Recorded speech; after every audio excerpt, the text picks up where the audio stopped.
Hey, it's Joel here, bringing you some more railroad stuff. I know it's been a while since I posted a video. I do have 3 or 4 queued up, but they are currently in editing, and I just haven't had the time to finish them up and get them uploaded, but hopefully those will be coming shortly. But since it's Christmas Day, I just wanted to hop on here and wish you all a Merry Christmas and share my holiday train with you. So just want to talk about that for a minute and show it to you, and hopefully you enjoy it. Thanks. So every year under my Christmas tree, I set up a train in a Christmas village, and it's kind of fun. It's a lot of work to set up, but it is fun. It does add to the Christmas spirit around the house. Many years ago when I was a kid, my grandfather bought my grandmother a Lionel train, which was her lifelong dream to have one under the Christmas tree. And I remember the year he bought it and they set it up under their tree, and it was kind of fun to play with and watch it run around the tree. And they did that for quite a few years, and once he passed, when I would go up and visit my grandmother, it became my job to set up the Lionel train under her tree. And it's always, "Oh, Joel's here, he can set up my train."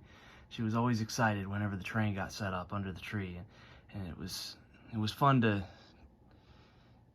be in the midst of that excitement and to get it going. Now, she didn't have a whole village and everything. She just had the train, just went around a circle under her tree. But I remember when I was even younger, my mom always had a Christmas village that she actually made. The houses and the buildings came as kits that she painted up, and we always had the village set up. I think it was on a cedar chest or something in the living room in the house, and I always thought that was pretty neat to have that set up. And after I got a little bit older and was setting up the Lionel train for my grandmother, I ended up thinking it was a fun idea, and my sister had some kids, and I knew they'd enjoy the train. And with my grandparents living up in Michigan, it's we don't see them as often. So I got myself a Lionel set, and I'd set that up, and I started getting some of these Christmas village buildings that you get around Christmas time at Walmart or whatever. Get another building or two every year, and I guess it was maybe one building a year or so. And over time, you can see I've got a little bit of a town going. And so I set those up, and the kids would come over and they'd play with it. They had a lot of fun, and it brought back the Christmas memories of having the Christmas village as a kid, and the train that my grandmother had under her tree, just kind of combining the two.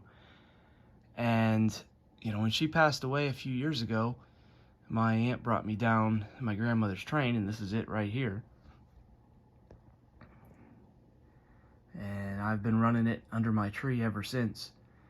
I still have a couple Lionel sets down in the basement, but I don't set those out for Christmas anymore because I just haven't found the room to put all those. But every year when I set up my Christmas tree and I get her train out and I get all these buildings, my mom and dad, once I started setting these up, my mom and dad started giving me a building for Christmas every year. And so these always bring back memories of all the years of setting these up, and my folks gave me, I think, most of these.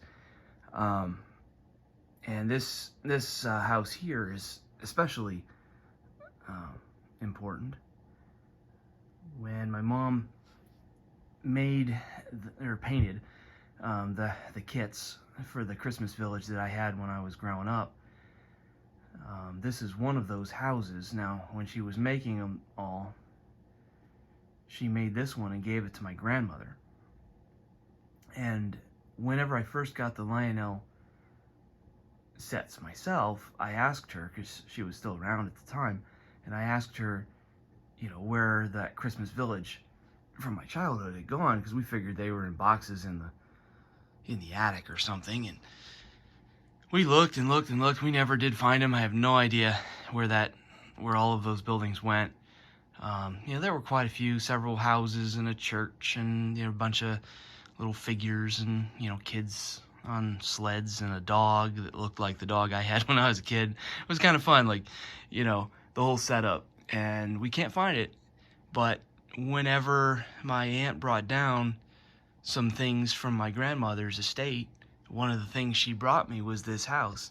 And it turns out this is one that my mom painted at the same time she made all the other ones, and she gave it to my grandmother.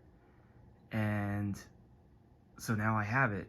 And, you know, so when I set up my Christmas village, I put this with it. And it reminds me not only of my grandmother, because it was hers, but of my mom, because she's the one that painted it and put it together. And it reminds me of the whole village that she had put together when I was a kid. So it's kind of special. It brings back a lot of Christmas memories to have this this train set up under my tree.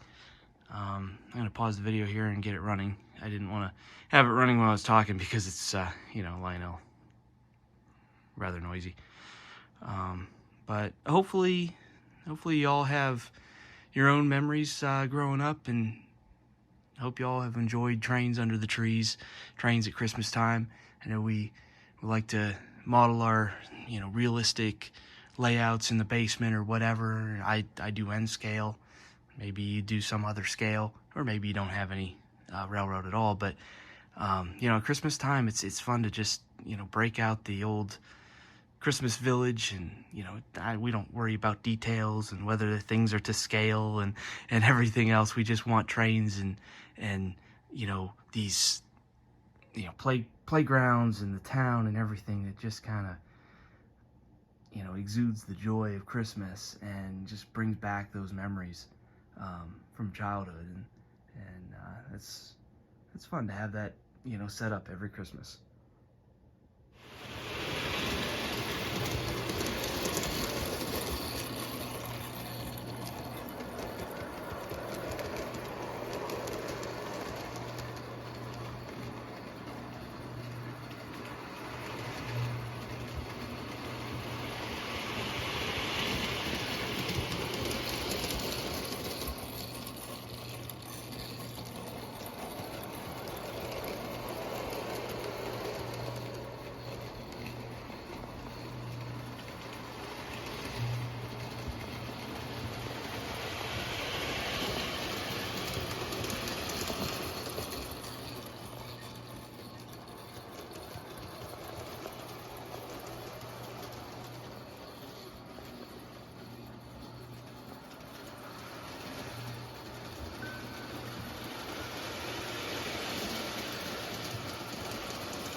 Well, I hope you enjoyed a little glimpse of my Christmas railroad under my tree, and a little bit of my memories from growing up with the trains at Christmas time and the Christmas villages. And I hope you have a Merry Christmas and a Happy New Year, and I will see you in the next video.